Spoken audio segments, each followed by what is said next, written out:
Odds are you might not know his face, but for millions of morning radio fans, his voice is instantly recognizable.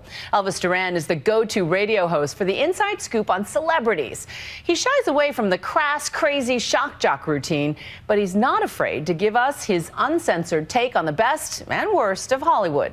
Here's my Nightline co-anchor, Dan Harris. It's one of the biggest nights in music, Jingle Ball at Madison Square Garden. And right in the thick of it, rubbing shoulders with stars like Taylor Swift, Iggy Azalea, Pharrell, is Elvis Duran. He might not be as slick as Ryan Seacrest or as salacious as Howard Stern, but he sits astride the #1 most popular top 40 morning radio show in America. Let's go say hi to Natalie. Hi, Natalie. What's up? He is a magnet for the boldest of the bold-faced names. In a morning radio universe where many of the biggest players are deliberately obnoxious shock jocks, The real Mariah was so there, and you wanted to The real Mariah was so not there. Elvis Duran shot to fame while breaking that mold entirely. When you think about morning zoo radio, generally you think of a couple of guys urging women to take their shirts off. Yes. Your show is helmed by an openly gay man. Your two top lieutenants are strong women. Yeah. And you're actually pretty nice to each other. One of our rules for the show, I guess the filter we try to pass everything through, is it's a safe place for women to be. When Kim Kardashian's rear end pictures came out, I came on the air and said, hey, you know what? This is a great time for us to celebrate the booty. And it's that blend of naughty and nice that has, for years, proved irresistible to listeners in more than 80 markets. Now, sometimes that person you're interviewing actually gives from their heart. Ed Sheeran, for instance. Excellent. Wow.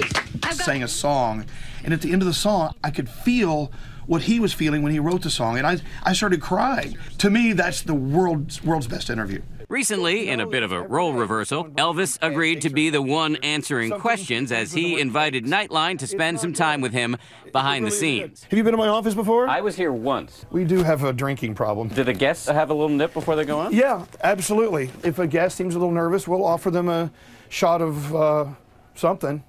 Do you need something? I got a phone tap coming up next. We met the whole cast, familiar voices to the 7 million daily listeners. There's the mother of 2, Danielle, the single girl, Bethany, and a whole menagerie of merry characters with names like Skiri, Greg T, and Carla Marie. I love this. All contributing to the exuberance. Things are only slightly more subdued when a big star arrives.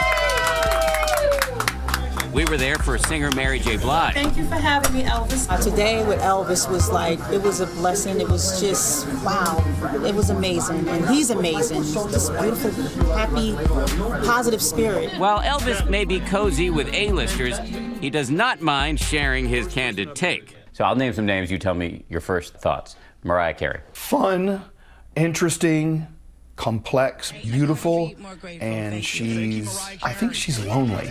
And I'm making assumptions here, I know, but I think she needs us as friends. We should go over now and hang out with her. I really do. Katy Perry. She was late for our show one day. I sent my assistant downstairs to tell her not to come up. Tell her when she's on time, she could be on our show. The next day, she showed up early, and she gave us a great interview. She's fantastic. Love her. Who was his worst interview ever? Elvis pulls no punches. Usher, one of the most talented people in music. He was just in a bad mood one day when we interviewed him.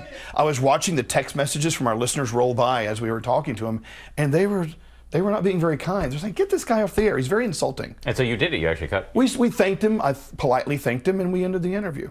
While his professional life is undeniably fabulous, off-air Elvis is decidedly down to earth. His longtime boyfriend, Alex Carr, is a zookeeper. And on most nights, he's more comfortable at home on the couch than out at the club. You're surrounded by all these glamorous celebrities, but in your personal life, are you hobnobbing with A-listers? No, not at all. I'm not a glamorous person at all. And when we are invited to these glamorous events, I just don't fit in. I feel really weird. It's uncomfortable. Part of his shyness, he admits, is due to his insecurity about his weight. I haven't seen my penis. Can you see my penis and describe it to me? More seriously, Elvis says he's actually been shy since he was a kid, growing up in suburban Dallas. I didn't have a lot of friends that I hung out with on a day-to-day basis. And I turned to the radio as my friend. He got his first DJ gig as a teen and started his now famous morning show 18 years ago.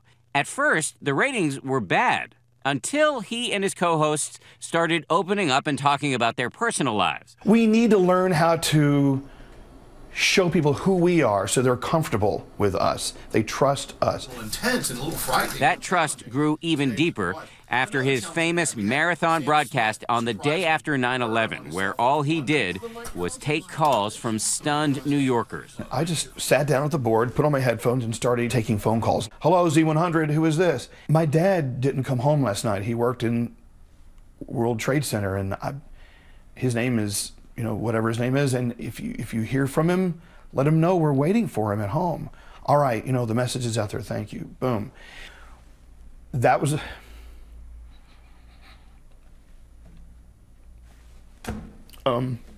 That's when I learned that radio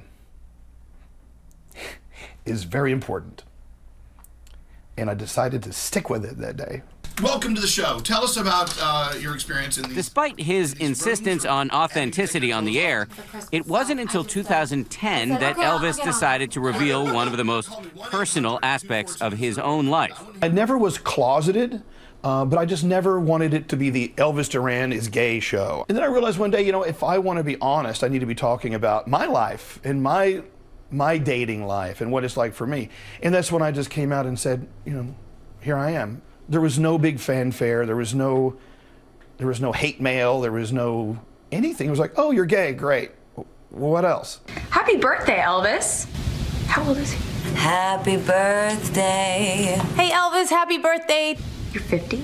So now that he's 50, what's next for the man the Huffington Post called the most important radio DJ in the country? He's thinking about doing more TV, maybe even a reality show. But for now, Chim Chim Cheree. Elvis is comfortable doing what he's always done, sitting in the studio, leading sing-alongs, Harm someone. and cracking up with his friends.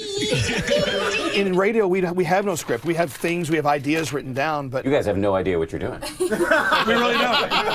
But if we knew what we were doing, we wouldn't be the same show. For Nightline, this is Dan Harris in New York.